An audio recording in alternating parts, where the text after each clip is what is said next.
Liver cirrhosis के बारे में देखेंगे तो सबसे पहले इसके इंट्रोडक्शन से स्टार्ट करते हैं। Cirrhosis is a chronic degenerative disease in which normal liver cells are damaged and then replaced by fibrous scar tissue. Scar tissue replaces healthy liver tissue, partially blocking the flow of blood through liver. तो liver cirrhosis एक chronic और degenerative disease है। Degenerative disease मतलब जिसमें जो body का part होता है वो धीरे धीरे मतलब ग्रेजुअली डैमेज होता है और जिससे उसके फंक्शन भी होते हैं वो अल्टर हो जाते हैं। तो डिजनरेटिव डिजीज़ का मीन्स कि जो बॉडी का पार्ट है जैसे कि लीवर है वो स्लोली मतलब ग्रेजुअली डैमेज होगा और उसके जो फंक्शन होंगे वो अल्टर हो जाएंगे।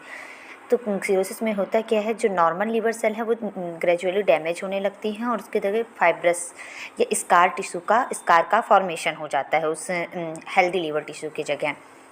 जो स्कार टिश्यू होते हैं वो हेल्दी लीवर टिश्यू को रिप्लेस कर देते हैं, मतलब हेल्दी लीवर टिश्यू की जगह वो जब डैमेज होते हैं तो स्कार का फॉर्मेशन होता है, जिससे क्या होता है जो ब्लड फ्लो होता है वो लीवर में पार्शली, कंप्लीट तो नहीं लेकिन पार्शली क्या होता है, ब्लड फ्लो का ब्लॉकेज हो जाता है लीवर में।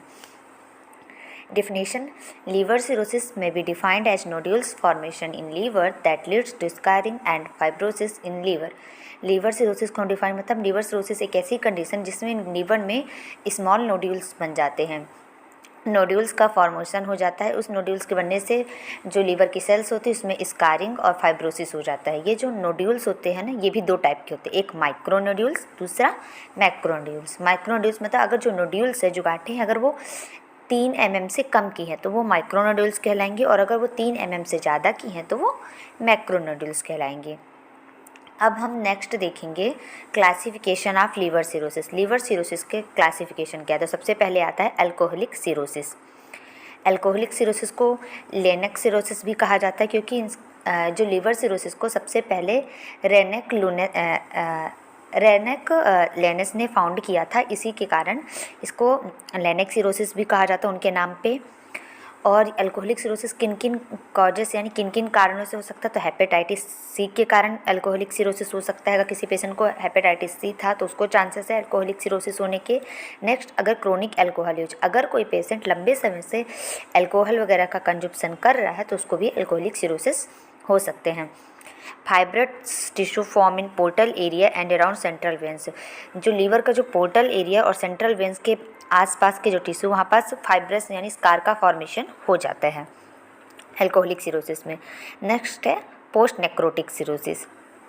पोस्ट नेक्रोटिक सिरोसिस में क्या होता है, इसमें माइक्रो नोड्यूल्स इसमें बनते हैं, जो नोड्यूल्स बनते हैं वो माइक्रो नोड्यूल्स बनते हैं यानी कि जिनका साइज़ 3 mm से कम का होता है। ये पोस्ट नेक्रोटिक सिरोसिस 10 से 30% पेशेंट में देखने को मिलता है। और इसका कॉज क्या है, अगर कोई टॉक्सिक एजेंट है उसकी वजह से अगर लीवर को डैमेज हो रहा है तो पोस्ट नेक्रोटिक सिरोसिस होगा। दूसरा, अगर वायरल हेपेटाइटिस है किसी पेशेंट को तो उसको भी पोस्ट नेक्रोटिक सिरोसिस हो सकता है। नेक्स्ट है biliary cirrhosis. Biliary cirrhosis chronic disease, अब ये लंबे समय से अगर ये डिजीज़ चली आ रही तो होता है biliary cirrhosis. Cause bile duct in liver to become inflamed and damage. जो लीवर की बाइल डक्ट होती है, कॉमन बाइल डक्ट, वो क्या हो जाती है, उसमें इन्फ्लामेशन देखने को मिलता है और वो डैमेज होने लगती है बाइल डक्ट जो होती है। It result in chronic obstruction of bile duct. अगर बाइल डक्ट में लंबे समय से ऑब्स्ट्रक्शन हो रहा है उसके कारण भी बाइलरी सिरोसिस हो सकता है। मतलब ये बाइलरी सिरोसिस क्या है, क्रोनिक डिजीज, मतलब अगर बाइल डक्ट में लंबे समय से ऑब्स्ट्रक्शन हो रहा था उसके कारण बाइलरी सिरोसिस होता है। जो बाइल डक्ट होती है उसमें इन्फ्लामेशन देखने को मिलेगा और बाइल डक्ट डैमेज हो सकती है। तो क्लासिफिकेशन में अल्कोहलिक सिरोसिस, जो कि मेनली नॉर्मली कहा जाता है तो अल्कोहल जो कंजप्शन करते हैं उनको अगर जो सिरोसिस होगा alcoholic cirrhosis. Post necrotic cirrhosis, अगर कोई टॉक्सिक एजेंट के कारण लीवर डैमेज हो रहा है या हेपेटाइटिस के कारण हो रहा है तो post necrotic cirrhosis. Biliary cirrhosis, नाम से समझ में, अगर बाइल डक्ट में इन्फ्लामेशन हो रहा है, डैमेज हो रहा है, बाइल डक्ट में ऑब्स्ट्रक्शन हो रहा है लंबे समय से तो बाइलरी सिरोसिस होगा। नेक्स्ट हम देखेंगे कि कॉजेज क्या हैं लीवर सिरोसिस के। तो लीवर सिरोसिस के जो कॉजेज हैं वो हम इसके नेक्स्ट पार्ट में देखेंगे। आज हमने देख लिया है कि इसका इंट्रोडक्शन क्या था, डेफिनेशन क्या था, नोड्यूल्स किस टाइप के बनते हैं और क्लासिफिकेशन क्या क्या है। क्लासिफिकेशन में अल्कोहलिक, पोस्ट नेक्रोटिक और बाइलरी सिरोसिस देखा।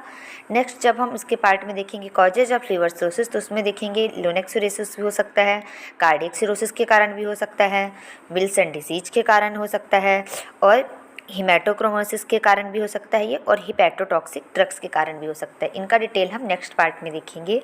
आई होप आपको मेरी वीडियोज़ पसंद आ रहे हो, तो please like share and subscribe my channel. Thank you so much.